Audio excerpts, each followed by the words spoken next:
Semuanya itu kan tadi berdasarkan 3. Satu, programnya benar, konsisten, pelatihnya juga bagus, kualitas pemainnya juga harus bagus. Itu semua ketiga yang tidak bisa terpisahkan. Kalau cuma programnya bagus, pelatihnya nggak bagus, pemainnya nggak bagus, ya nggak sampai. Berarti cukup ya? Yang diharapkan oleh Jai Itzes, Emil Audero, Kevin Dix, ya, Calvin Verdong itu bahwa mereka tetap berkomitmen, ya, terus berada di belakang, ya, di bawah bimbingannya, mulai dari berhasil lolos ke putaran ketiga kualifikasi Piala Dunia 2026 zona Asia hingga berhasil mendongkrak peringkat FIFA Indonesia. Tapi pemirsa, ada 2 masalah. Yang pertama adalah apakah PSSI mau kembali merekrut Shin Tae-yong, dan yang sebaliknya.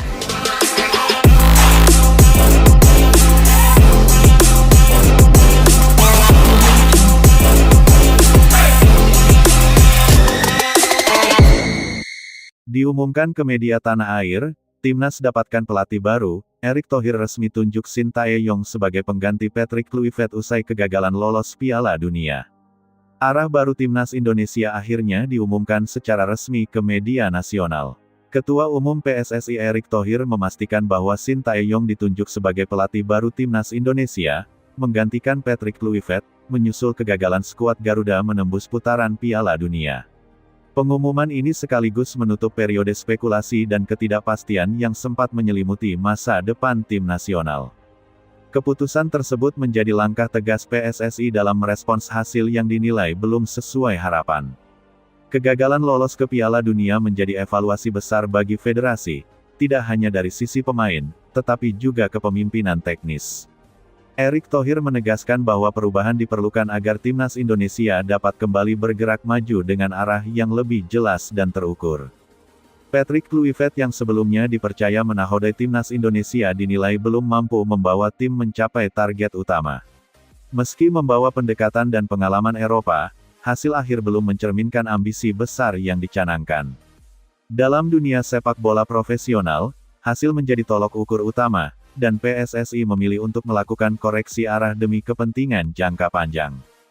Shin Tae-yong kemudian muncul sebagai pilihan utama. Bukan sosok baru, tetapi figur yang telah meninggalkan jejak kuat dalam perjalanan Timnas Indonesia.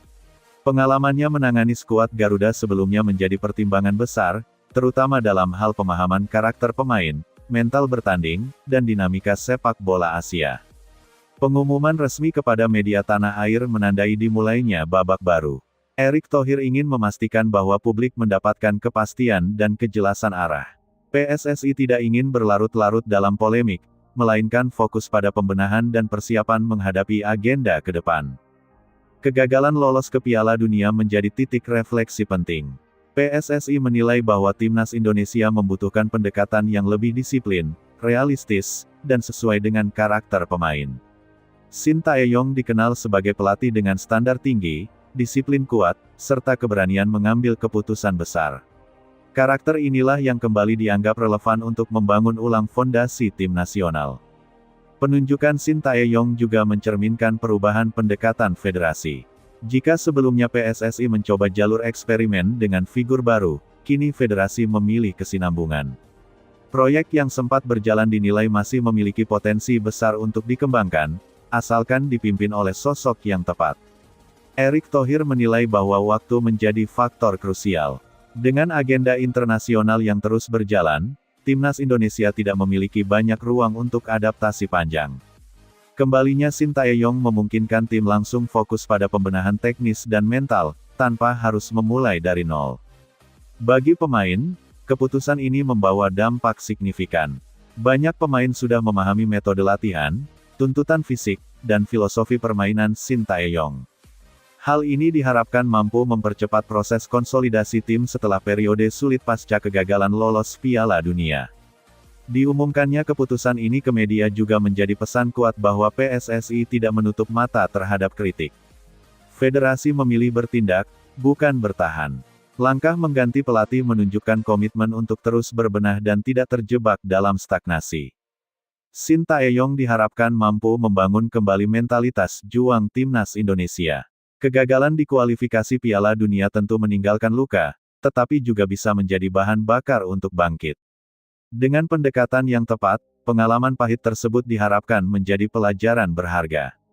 Penunjukan ini juga membawa ekspektasi baru dari publik. Dukungan terhadap Sintayong masih kuat, terutama karena ia dianggap memahami sepak bola Indonesia secara menyeluruh. Hubungan emosional yang telah terbangun sebelumnya menjadi modal penting untuk menciptakan atmosfer positif di sekitar tim nasional. Dalam pengumuman resminya, PSSI menekankan bahwa target ke depan tidak hanya sebatas hasil jangka pendek.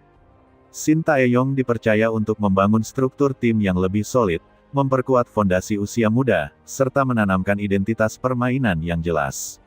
Semua itu menjadi bagian dari visi jangka panjang federasi. Erick Thohir juga menegaskan pentingnya dukungan semua pihak. Pergantian pelatih tidak akan berarti tanpa sinergi antara federasi, pemain, klub, dan supporter. Kegagalan sebelumnya menjadi pengingat bahwa sepak bola adalah kerja kolektif, bukan tanggung jawab satu individu semata. Bagi PSSI, keputusan ini adalah bentuk keberanian mengambil risiko.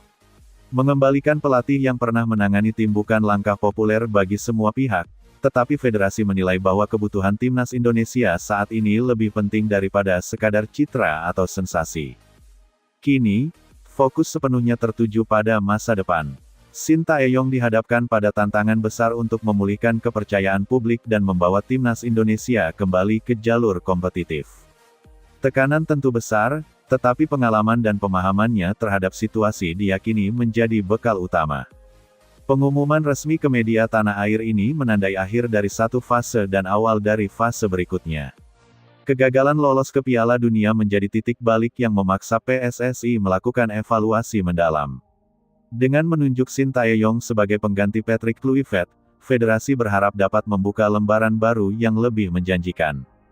Pada akhirnya, keputusan ini adalah pernyataan sikap. PSSI ingin menunjukkan bahwa mereka serius membangun timnas Indonesia dengan dasar evaluasi dan kebutuhan nyata. Dengan Sintayong kembali dipercaya, timnas Indonesia kini melangkah ke depan membawa harapan baru, tekad bangkit, dan ambisi untuk menebus kegagalan yang telah lalu. Babak baru sepak bola nasional resmi dimulai. Setelah ditetapkan Erick Thohir sebagai pelatih baru timnas Indonesia, Sintayong langsung mendapatkan kehormatan besar dengan undangan ke Istana Negara. Presiden Prabowo Subianto secara langsung menyambut kehadiran pelatih asal Korea Selatan tersebut sebagai simbol keseriusan negara dalam mendorong prestasi sepak bola Indonesia ke level tertinggi, termasuk mimpi besar lolos ke Piala Dunia. Undangan ke Istana Negara ini bukan sekadar seremoni. Momentum tersebut mencerminkan bahwa sepak bola kini dipandang sebagai bagian penting dari diplomasi prestasi dan kebanggaan nasional. Presiden Prabowo ingin memastikan bahwa penunjukan Sintayong bukan hanya keputusan federasi, tetapi juga mendapat dukungan penuh dari negara. Pertemuan di Istana Negara menjadi simbol kuat dari perubahan paradigma. Sepak bola tidak lagi berdiri sendiri sebagai urusan olahraga semata, melainkan sebagai alat pemersatu bangsa dan representasi Indonesia di panggung